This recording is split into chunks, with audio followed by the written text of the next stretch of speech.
Ko taki tumu te waka, ko orange te maunga, ko te iwi te aua, ko ngā te kahu nunu te iwi, ko ngai tupu te hapu, ko whakaki te marae, ko tēnei te pepeha o tōku pāpā, ki te taha o tōku māma, ko o manuwhiri te maunga, ko waimahana te moana, ko ngā te kahu ki whangaro te iwi, ko ngā te au kiwa te hapu, ko te puhi o te waka te marae, ko Rikki Solomon tōku ingoa.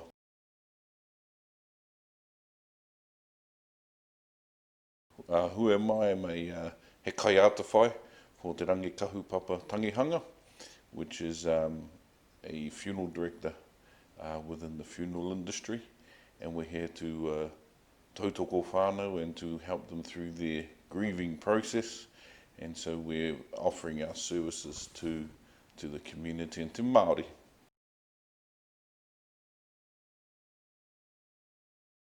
We're doing things a little bit more unique. We're wanting the whānau to experience more hands-on around working in the tangihanga. What we want them to come in, when the whānau come in, the whānau pani, what we want to do is have them come in and then they make the casket, they get to be a part of the whole process all the way through, versus just turning up and everything's done.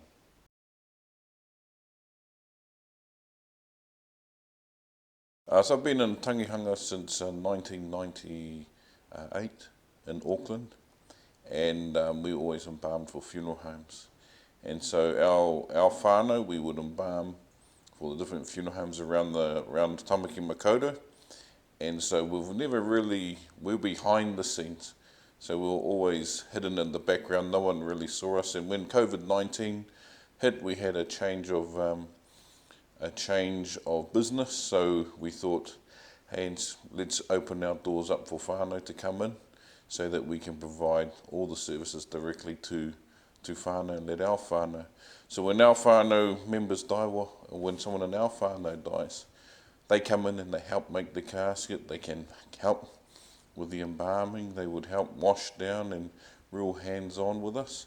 So we thought, well, why don't we open that up for the wider community so that they come into our services and our whānau will take care of your whānau, and you get to help in the same way our whānau does, so you get to experience everything right through the funeral home versus just turning up to the funeral home for the dressing, but you're there all the way. You get to make the coffin, you get to put the handles on, you get to design it, you get to draw what you want on there, so it's a lot more hands-on and the experience is that much more richer.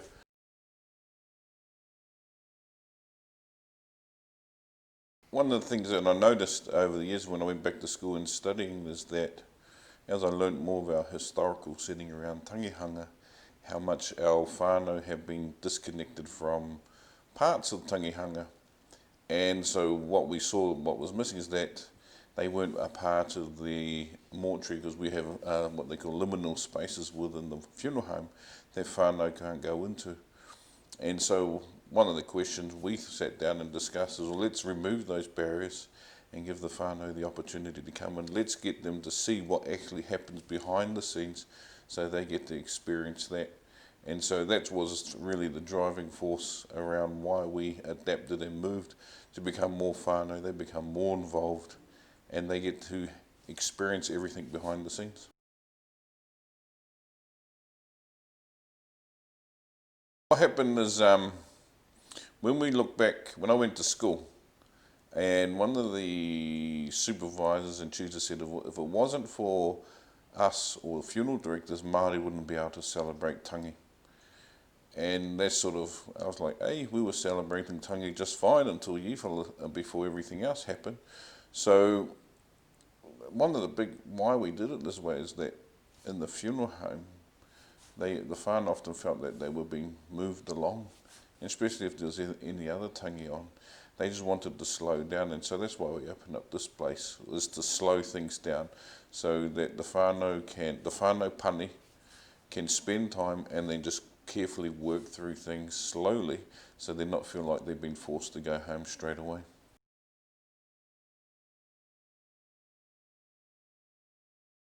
One of the biggest challenges that Māori have is really building that relationship of trust with them, because they're handing over their greatest tonga their greatest treasure, their loved one to us, and being Māori and having understanding of kaupapa Māori and tikanga Māori really softens, I suppose, a blow for them, that they get to see someone Māori or be with a whānau Māori who understands them, knows their cultural background, and will have a lot more empathy.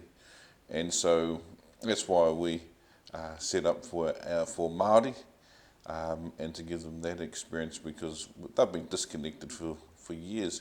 And acknowledge all our funeral homes out there have been doing a wonderful job, but now we're really saying, hey, we want to push that boundary a little bit further so that it becoming the whole process all the way through versus just turning up, caskets made, embalming's done. We want them to bring into those spaces that they would normally not be involved in.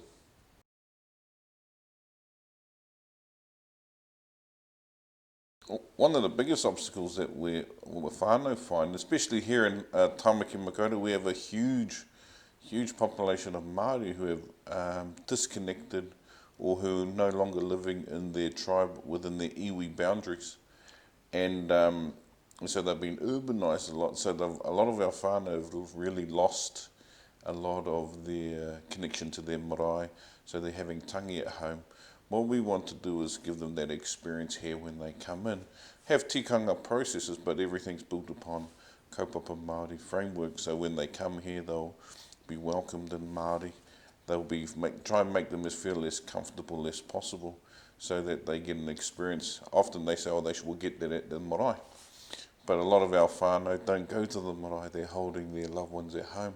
So there's that disconnection there. Where's that gap that we fill in? And we're hoping that we'll be able to fill that in for them. So when they come here, it's not just about doing the tangihanga and around the casket, but they have an experience where they learn pūrākau around atua. They get to have different experiences. They get to be hands-on. They get to learn rāranga.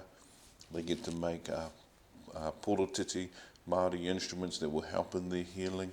So it becomes a holistic way of doing it versus just one-dimensional.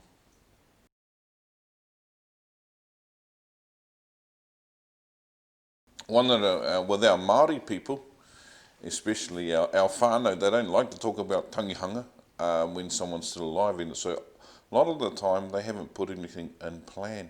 And so they often get caught out in terms of what's going to happen. And so what we're trying to do is, okay, let's get kōrero and normalise death and that kōrero around it. Let's just make it a natural part of our life. Our tūpuna had no fear of death.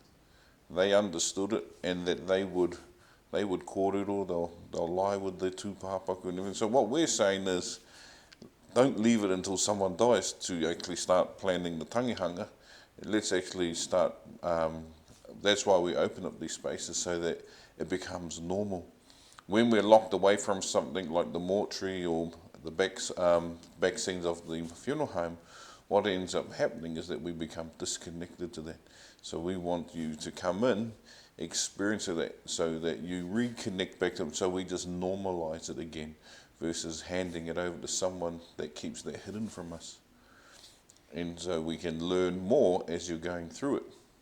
And that helps with the healing process too, because you got to be a part of that journey with them, not just dressing them, but get to making their waka, doing little unique things for them that you would normally never do.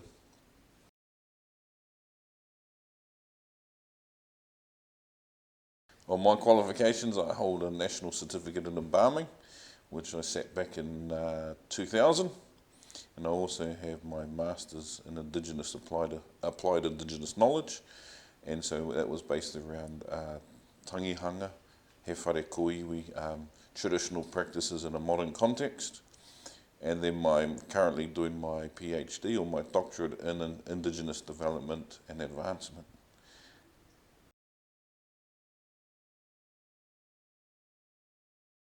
What makes us unique is that we're small. We're just a small little, I call it a he whare koiwi, which is mean where iwi can come. And it's a place where it's just the whānau pane. So this is a place that not everyone can come to. It's only the immediate family can come here. And so that they get to be a part of that tangihanga process. That's what a little bit unique. What else is unique is that if we have a tangi and we're looking after you, we won't take on another tangi because we want you to have that space for you until you're ready to go home. And so that's what we listen to, is that whānau felt they were just being hurried out the door, but we want to slow that process down so that you can do all your planning, everything is done here. So when you'll go home, you've had your time with your loved one. You've had your time here to tangi, but also to express and to be hands-on in everything we do here.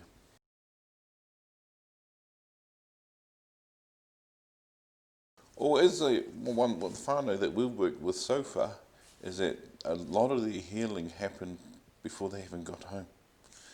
It's because they got to see what was going on and they got to be part of it. We had a kuia here that's been helping Dress to Pāpaku for about 30 years, and she had never been into the mortuary, and she got to wash the hair, blow dry the hair, wash her whānau member, and she just absolutely loved it. But that's the experience that we want to experience when you come here, that it's more hands-on, and that you'll come here and do karakia. We're going to have places where you can draw, and so what I mean by drawing, that you get to express yourself through art. It's not just come here and sit here, but we want you to be actively engaged in the whole process, even if it's to be drawing or writing a waiata or writing your thoughts down. It could be doing rāranga and making a puti puti. It could be doing porotiti, just a whole lot of different activities so that you're feeling a part of the whole tangihanga formalities.